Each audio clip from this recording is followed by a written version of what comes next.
Hey there everyone, I'm Richard and this is Cowboy Survival, and today we are coming to you from London, England. Now in the background you can see Westminster Abbey. You might be able to hear the chimes sounding this afternoon. Look, we're going to take a look today at what it takes to survive as a people. We always take a look at what it takes to survive as an individual.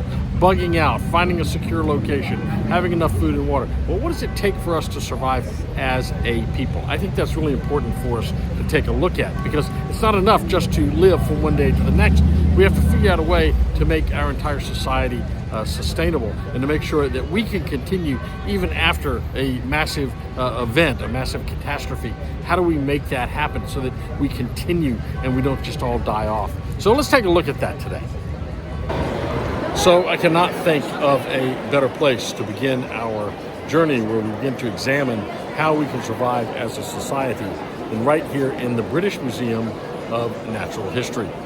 Now, I am surrounded by fossils and examples of plant species that became extinct, many for different reasons. It could be catastrophe, could be human intervention, could be climate change, could be declination of the gene pool. But at any rate, I got people waving here, but at any rate, what we know is that these species became extinct for a couple of reasons. So let's go look at some of those reasons. So we look at fossils like the fossil of the giant sloth, which became extinct just 10,000 years ago. And oftentimes there are three reasons for extinction. One is catastrophe, where many members of a species or many living creatures simply die off in an instant.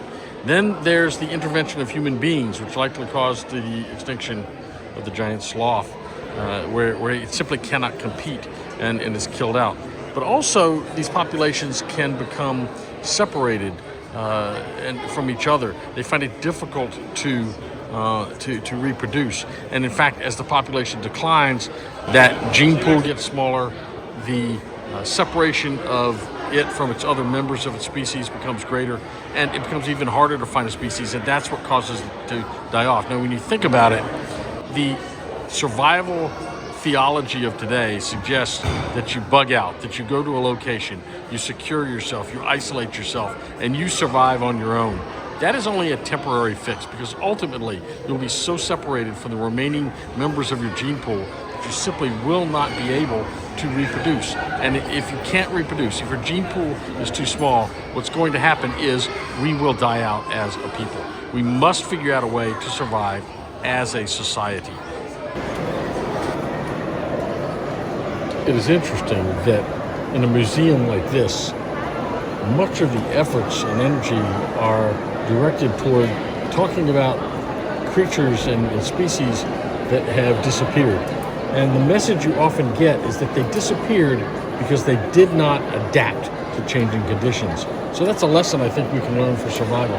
If we don't adapt to changing conditions, we will not survive. The quote on the base of the statue says, "Freedom of thought is best promoted by gradual illuminations of men's minds, which follows the advance of science." I think Darwin understood clearly that if anybody, he showed that adaptation is really important to survival. So a little bit of history. There's been a church on this site since before 1066, since before William the Conqueror came to England. Now, William the Conqueror, once he came to be crowned here to sort of legitimize his reign and his position as king.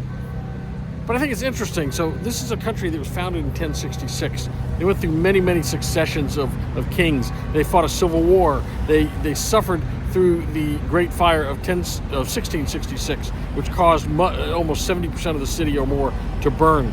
As I said, they've been through a great civil war with Charles I and Oliver Cromwell.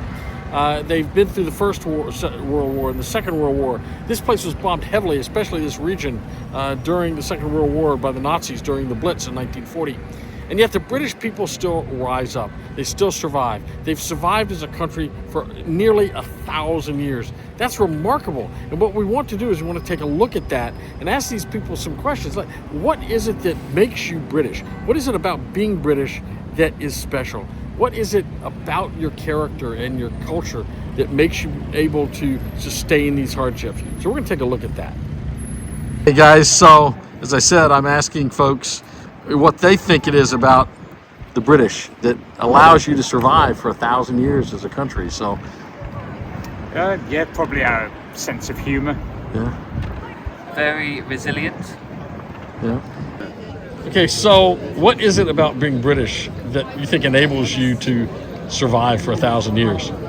I think being British is. I think a lot of us are quite toughened, hard, resilient. Yeah. There's this guy. It's another example. Somebody getting a promotion, and the Americans were like, "Oh, you're amazing, man! That's great. You got a promotion. It's fantastic. All this kind of stuff." And then there's a British version that just says, "So what?" I think that's wonderful. So there's lots of examples like that, but I just think that maybe that's the way we've had to become in order to answer your question there. Super. Thank you so much. Yeah. So, what is it about the British culture that allows you guys to survive for 1,000 years? I think the cold weather has certainly made us a bit more hardy. Toughen it out through the storms and the rain and stuff. It rains 90% of the year here, so we've got that. And then taking over 90% of the world probably helps. You know, the longevity of everything. So, yeah.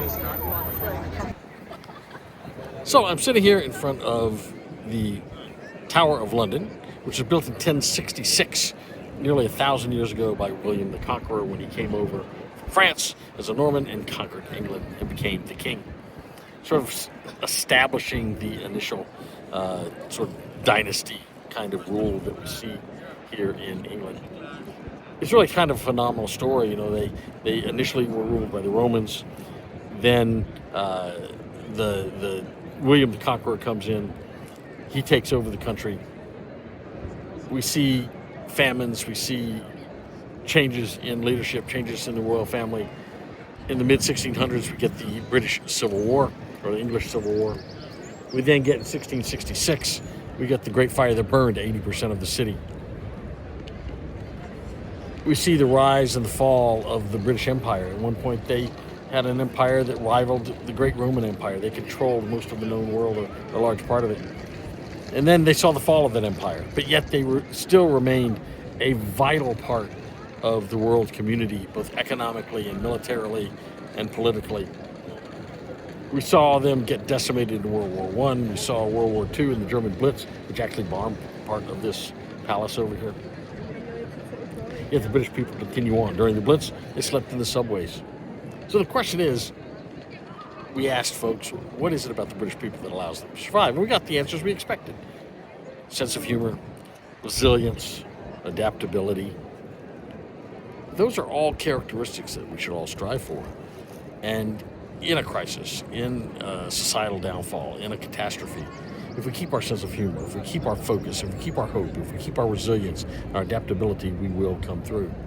So that's the lesson I think we take from this trip. It's a little bit different video than I usually do, but I think survival in a larger macro context is just as important as survival on a 2 or 3 day in the woods kind of thing. So remember what we always say: stay strong, stay prepared, and have a blessed day. And from England, it's Cowboy Survival out. We'll see you real soon back in the United States.